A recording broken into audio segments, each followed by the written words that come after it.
Buenos días, Iglesia, ¿cómo están? Hoy seguimos meditando el capítulo 3 del libro de Primera de Pedro y hoy nos toca los versículos 13 al 22. Haciendo un repaso, esta carta fue escrita por Pedro con el propósito de animar a los cristianos que sufrían persecución en cualquier parte. En todo el Imperio Romano los cristianos fueron torturados y asesinados por su fe, y la Iglesia de Jerusalén se esparció por todo el mundo del Mediterráneo. Pedro conoció la persecución, fue golpeado y encarcelado y amenazado muchas veces. Él había visto morir a hermanos en la fe y había visto la iglesia dispersa.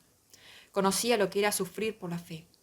Pero eso no lo detuvo de seguir predicando el Evangelio de Jesucristo, dando ánimo y esperanza y exhortando a la iglesia a seguir fieles a Cristo. Pedro mismo murió como mártir durante la persecución del primer siglo. A través del pasaje de hoy podemos aprender sobre la obediencia a Dios, aún en medio del sufrimiento y dolor. Aunque Pedro sufrió persecución y martirio, nos da como ejemplo a seguir a Jesús. Luego de la muerte de Jesús, dice en Juan capítulo 20, versículos 19, que los discípulos estaban reunidos en una casa con las puertas cerradas por miedo a los judíos. Pero Jesús entró y les dijo: paz a ustedes.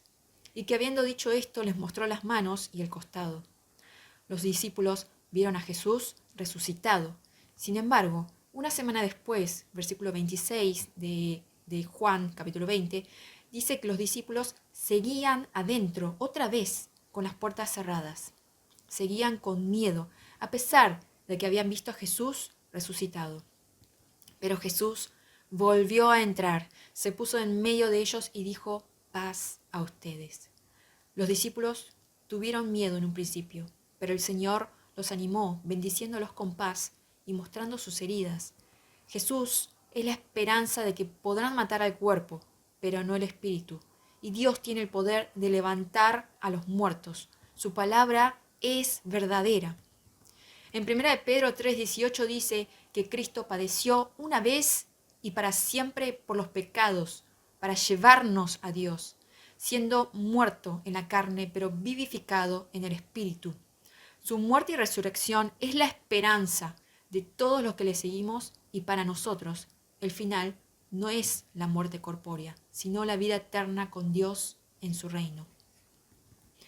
El pasaje de hoy comienza con una pregunta que dice: ¿quién es aquel que les podrá hacer daño si son apasionados por el bien? Nadie. Pedro nos dice que si estamos en Cristo, ni la muerte nos puede hacer daño. En todo caso, si padecemos a causa de la justicia por vivir como Jesús nos enseñó, somos bienaventurados. Y agrega: no tengan miedo por temor de los que quieran hacerle daño, ni sean turbados.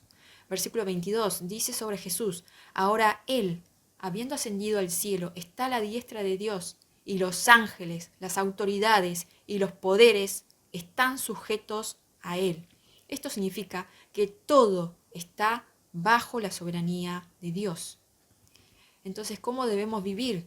Versículo 15. Primero, santifiquemos a Cristo como Señor. Él merece un lugar apartado, especial en nuestros corazones.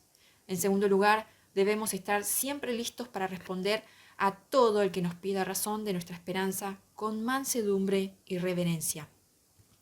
Esto implica conocer la Biblia y aprender a hablar con respeto y sin entrar en conflicto con otros.